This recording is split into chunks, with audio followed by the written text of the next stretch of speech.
and welcome to On Purpose, the audio tape subscription service for the chiropractic profession. I'm Dr. Patrick Gentempo, and actually sitting to my right now is Dr. Christopher Kent, because this is On Purpose on the road. So we have Dr. Fred Barge with us to help celebrate our 5th year anniversary of On Purpose. So thank you, Dr. Barge. Oh, congratulations. Thank you. Really. Very exciting. You betcha. So Dr. Barge, you know, we were having just regular conversation beforehand and talking about some of the old Palmer days and talking a little bit about the transition from BJ to David Palmer and some of the things that went on. And, you know, we're going to just get into our conversation here, but tell us, you know, what's on your mind today? Well, on my mind today is actually what I have been speaking about. In the morning, my lecture was In Tune with the Infinite. Mm-hmm. A lecture that I often call Over and Above the Subluxation. Because the philosophy of chiropractic contains the mechanistic, the vitalistic, and the metaphysical. Mm-hmm. And to me, Over and Above the Subluxation delves into the metaphysical. Mm-hmm. The body, mind, and spirit connection. And I was talking on that all day until I lectured at the ladies' luncheon, where I gave them a basic chiropractic philosophical lecture, mm-hmm. and quoted Jonathan Livingston Seagull. And as he went on to explain this unusual seagull, who did not want to be in the common horde, wasn't afraid to stand out being different, kept on trying to achieve perfection, moved on through many, many mentors until he got to Chang, the ultimate mentor. Mm-hmm. And he wanted to be in heaven, develop perfect speed. And Chang was trying to show him how. And he said, first you have to realize you're there. Mm-hmm.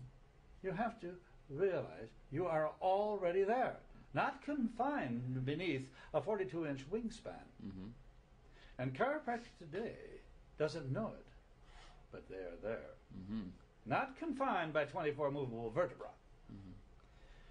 But they see themselves still under subjugation and being confined.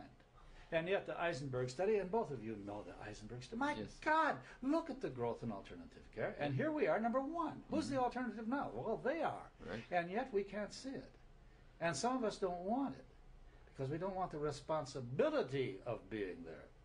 So all that we have fought for can be of no avail if this generation fails to accept the challenge of being there. Yes. And That worries.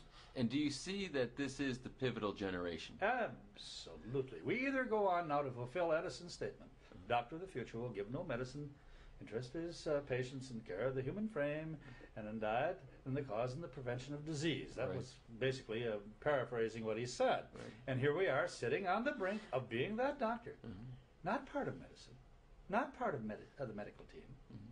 We're separate licensed in basically every state except Illinois, maybe, and a couple of other ones where we have a medical and chiropractic board combined. Mm-hmm. But here we are as a separate and distinct science, not wanting to take the responsibility of beating at them now.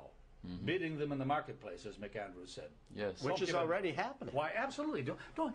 He In said fact, we don't. have beat them in the marketplace. I think we have already, and they Yes. don't know it. Yes. McAndrews said, don't even worry about acceptance. Mm-hmm. Beat them in the marketplace. Yes. Let them know they're going to be hanged at dawn. Nothing focuses the mind like knowing you're going to be hanged at dawn. And this is where I see us now. I'm willing to do it. Uh-huh. I mean, even rats leave a sinking ship. Why do some chiropractors want to climb on that ship? Yeah.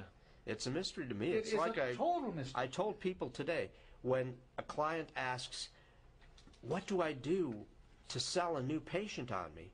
My response is, you don't have to do anything other than not mess it up. Because if they've entered your office, they're already sold on you. I remember that tape. And we're already there. Yes. Don't goof it up, All baby. we have to do is let people know that we have what it is they're seeking.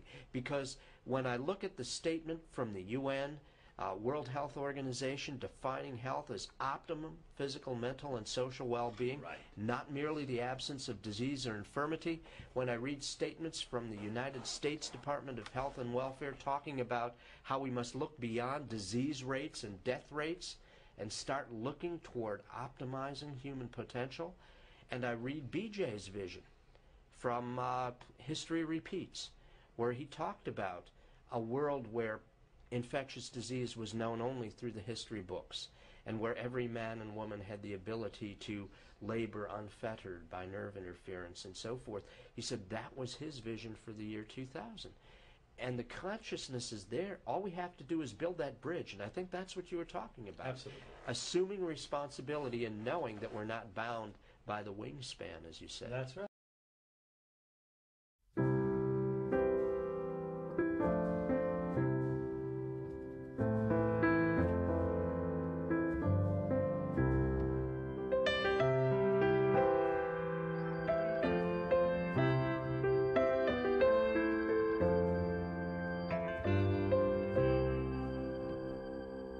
Tra le nuvole e i sassi passano i sogni di tutti.